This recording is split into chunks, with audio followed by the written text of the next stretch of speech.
Pendant des années, j'ai eu tendance à chercher à convaincre l'autre pour qu'il ou elle finisse par acquiescer, par épouser mon regard.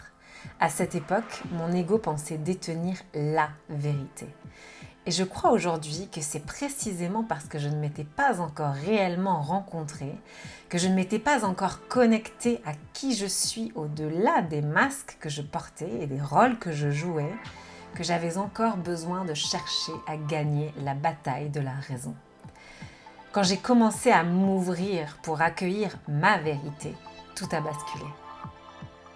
Si tu embarques pour la première fois par ici, je te souhaite la bienvenue dans mon univers. Aussi, je t'invite à t'abonner et à soutenir le podcast si tu te sens inspiré par mes partages. Pour celles et ceux qui ne me connaissent pas encore, je suis Mylène. Je suis guide en transformation.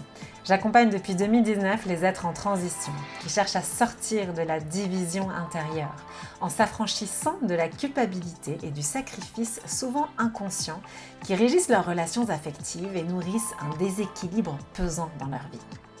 Par mes programmes, je guide des personnes souhaitant retrouver confiance, à s'ouvrir et à trouver la voie d'une expression libre de qui elles sont, pour se respecter et se faire respecter, et construire une vie nourrissante et épanouissante qui fasse sens. Bonjour à toi, je suis très heureuse de te retrouver aujourd'hui pour aborder une thématique qui me plaît particulièrement, puisque mettre le sujet de nos vérités sur la table revient à proposer un bras de fer à nos égos sûrs d'eux-mêmes. Et je pense que certains se sentiront un poil frustrés des propos que je m'apprête à tenir dans ce nouvel épisode. Et franchement, ça me fait plutôt sourire par avance. Si j'ai appris à maîtriser mon ego, je garde de clairs souvenirs du temps où il détenait le pouvoir et m'amenait à agir et à réagir d'une façon qui desservait manifestement mon élan d'évolution. Je suis certaine que cela t'est déjà arrivé de discuter avec une personne qui ne partage pas ton point de vue et de sentir la sève monter en toi, sentir le besoin de justifier ta posture, le pourquoi tu penses de telle ou telle façon, et t'engouffrer dans un plaidoyer en allant même jusqu'à t'appuyer sur tes expériences de vie de façon très concrète pour, plus ou moins consciemment, chercher à convaincre l'autre que ce que tu dis est la vérité. Ou alors, peut-être que tu n'as pas été cette personne et que tu as eu en face de toi une personne qui agissait ainsi. Si je ris en traitant ce sujet, c'est bien parce que j'ai une belle dose d'autodérision et que j'ai moi-même été cette personne. Oui, je l'avoue. Enfin, j'étais une personne entièrement soumise à la vision voilée d'un ego qui jubilait sur son trône. Cela ne m'étonnerait pas que plusieurs sourires commencent à s'inviter sur vos lèvres en vous remémorant certaines de ces discussions. Et c'est tant mieux. Comme ça, nous pouvons inviter nos égos à se détendre et leur montrer que nous venons ici en amis. Je me revois encore à une époque où je pouvais littéralement partir dans un monologue enflammé face à une personne qui, soyons honnêtes, ne pouvait absolument pas en placer une, comme si je jouais là le plus sérieusement du monde mon avenir. Qu'est-ce qui nous pousse à développer et à entretenir constamment un esprit de contradiction ? Qu'est-ce qui pousse une part de nous à avoir un tel besoin de validation extérieure que nous réagissons face à la différence en brandissant une pancarte comme s'il nous fallait lutter pour exister dans l'espace de l'expression publique ? Pourquoi cette tension au cœur des dialogues informels avec des proches, certaines connaissances, voire de purs inconnus rencontrés lors d'une soirée qui ne demanderont certainement pas votre numéro pour rester en contact suite à la conversation qu'ils auront eue avec vous, détenteurs ou détentrices de la vérité. Soyons clairs, la tension naît à l'extérieur si elle existe à l'intérieur. Et si je crois que ma vision est la vision, le juste regard à poser sur notre environnement, sur notre monde, si je crois savoir ce qui est, ce qui se joue au-delà de toute circonstance, alors j'ai sans aucun doute un profond besoin d'attention, de reconnaissance, d'amour, de validation qui trouve certainement sa source dans des situations au cœur desquelles par le passé, je n'ai précisément pas été considérée, écoutée, entendue, vue ni reconnu comme membre à part entière d'une communauté. L'espace et la possibilité d'y exprimer librement et spontanément tout ce que j'avais à offrir, la famille, un cercle d'amis par exemple, m'ayant été nié à ce moment-là, j'ai pu arrêter un temps de m'exprimer, gardant sous silence le fond de ma pensée, réprimant certaines idées et questionnements qui jaillissaient précisément pour nourrir mon regard sur mon environnement et sur le monde. Là où je crois détenir la vérité, je cherche à me faire justice. Là où je me fais le défenseur des droits d'autrui, je cherche à réparer une injustice. Le déséquilibre qui naît au cœur d'une conversation, au moment où je me laisse traverser, ou l'autre se laisse traverser, par un flot de paroles passionnées qui ne laisse la place à rien d'autre, occupant tout le champ de l'échange qui aurait été possible si ce besoin n'avait pas été fort et ancré, est un reflet du déséquilibre existant à l'intérieur de moi entre certaines parts auxquelles je n'ai pas encore laissé de place, aucune écoute, voire aucun crédit. Si j'élève ma voix ou prends tout l'espace disponible autour de moi, si j'ai tant besoin que l'autre m'écoute, m'entende, adhère à ce que je lui expose, qu'il épouse ma vision sur un sujet en question, c'est bien parce qu'à l'intérieur de moi, l'ancienne moi a été privée de cet espace, n'a pas eu la place d'exprimer sa voix, n'a pas reçu l'attention qu'auraient mérité ses pensées, ses idées, en somme, n'a pas été intégrée, adoptée ni reconnue pour qui elle ou il était. La vie est un terrain d'exploration et de jeu. Nous rejouons des scénarios qui ont pour but de réveiller et révéler ce qui à ce jour nous empêche de cultiver la paix, ce qui nous empêche de ressentir l'unité et la liberté à l'intérieur de nous.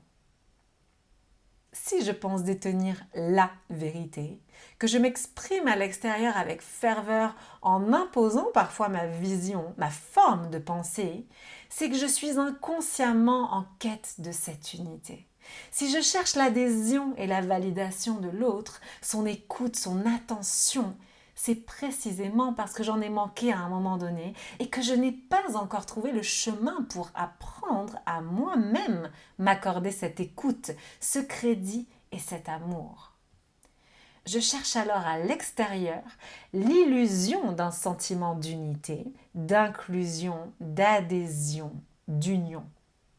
Et si par mon expression je cherche tout cela à l'extérieur, c'est parce que je me sens profondément en carence de tout cela à l'intérieur de moi-même. Aujourd'hui, je sais que l'unique vérité, s'il en existait qu'une, est que nous sommes un. Et nous cheminons de façon parfaitement imparfaite pour nous souvenir que nous sommes un. Nous expérimentons et avançons pour comprendre que nous sommes un peu de l'autre, que l'autre est un peu de moi, que nous nous faisons miroir dans notre caractère imparfait et que cela est absolument parfait de cette façon-là, puisque c'est par la rencontre de deux êtres différents que naissent de beaux éclairages, de nouvelles perceptions et de précieuses révélations. Et j'accède à cette richesse lorsque je parviens à extraire mon esprit de l'enfermement mental, à guérir un cœur meurtri par le déni. Celui qui me fait croire que tout ce que j'ai vécu et subi m'aura au moins permis de détenir la vérité.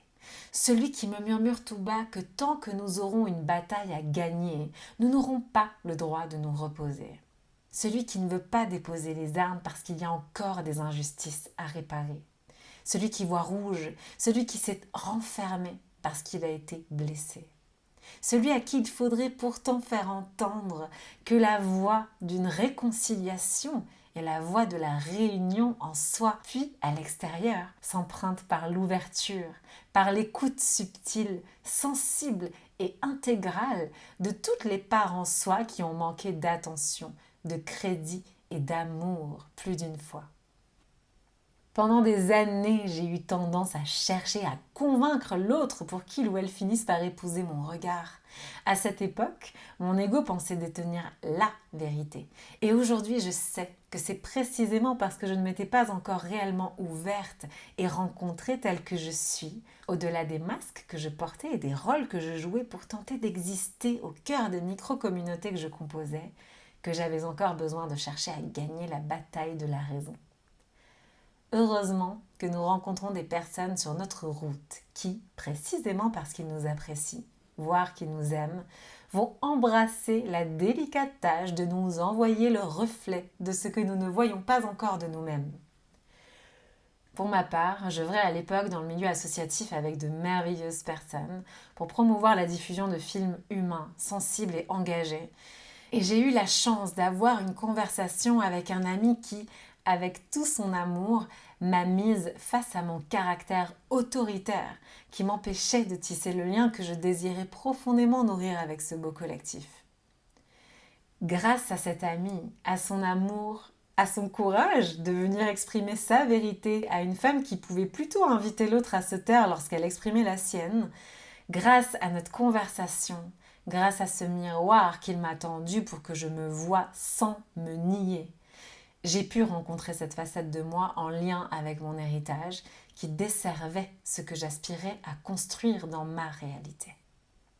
Et ce n'est que parce qu'à ce moment donné, je me suis ouverte à écouter profondément, sincèrement, le cœur ouvert à ce qui m'était partagé, que cela me plaise ou non, malgré que cela réveille la blessure de mon ego, que j'ai pu revenir à la source de ce qui m'amenait à tenir cette posture de détentrice de la vérité. En m'ouvrant cette fois-là à écouter entièrement l'autre, j'ai pu commencer à écouter entièrement certaines parts qui, en moi, n'avaient jamais eu la parole. En acceptant de m'ouvrir à entendre la vérité de l'autre, à ce moment-là, j'ai choisi d'accueillir d'autres visions qui ont le pouvoir d'enrichir mon expérience du monde. En recevant la parole sincère de l'autre, j'ai bénéficié d'une issue pour sortir de l'illusion de ma propre division, pour épouser la voie d'une réconciliation intérieure. Et alors que j'apprenais à m'écouter, dans toutes mes différences, mes contradictions, mes ambivalences, mes maux, mes joies et mes doutes, je me suis ouverte à écouter et à comprendre l'autre, comme je m'ouvrais à me rencontrer et à me considérer comme je ne l'avais jamais fait auparavant. Aujourd'hui, lorsque j'ai la chance, voire le privilège, d'accéder à la vérité d'une personne qui s'ouvre en confiance à se partager en ma présence, je peux remercier la vie d'accéder à ces visions, à ces vérités intimes qui alimentent et façonnent notre monde. Car je crois que c'est en osant les partager, en osant se confier sur la nature de nos vérités, en osant les accueillir et les écouter, que nous ouvrons un espace magique de co-création qui potentialise nos chemins possibles d'évolution, en tant qu'individu et en tant que société.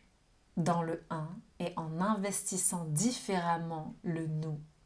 Depuis l'ouverture, l'écoute, la conscience de la responsabilité de chacune au sein du collectif que nous composons et créons ensemble. Je souhaite que ce nouvel épisode t'ait plu et fait écho en toi, t'ait fait sourire et te donne envie de réviser les certitudes en toi qui t'amènent peut-être à penser que tu détiens la vérité parfois. Aussi, peut-être que ce partage t'aura permis de commencer à percevoir différemment les dynamiques relationnelles en jeu avec certains de tes proches et te donnera envie de t'exprimer d'une toute nouvelle manière au cœur des liens que tu tisses au quotidien. Merci à toutes les personnes qui pensent à partager les épisodes autour d'elles pour qu'en bénéficient d'autres personnes qui pourraient y trouver compréhension, réconfort, déclic et autres révélations. Merci également aux personnes qui prennent 1 minute de leur temps pour noter l'émission, pour offrir 5 étoiles au podcast afin de contribuer au rayonnement de ces transmissions pour le mieux-être du plus grand nombre. Merci pour vos présences, merci pour votre écoute, merci pour vos commentaires qui font toujours chaud au cœur à recevoir. Je vous souhaite de doux moments cocons, de belles ouvertures vers d'autres vérités que la vôtre et on se retrouve dans 15 jours pour un prochain épisode. Prenez bien soin de vous.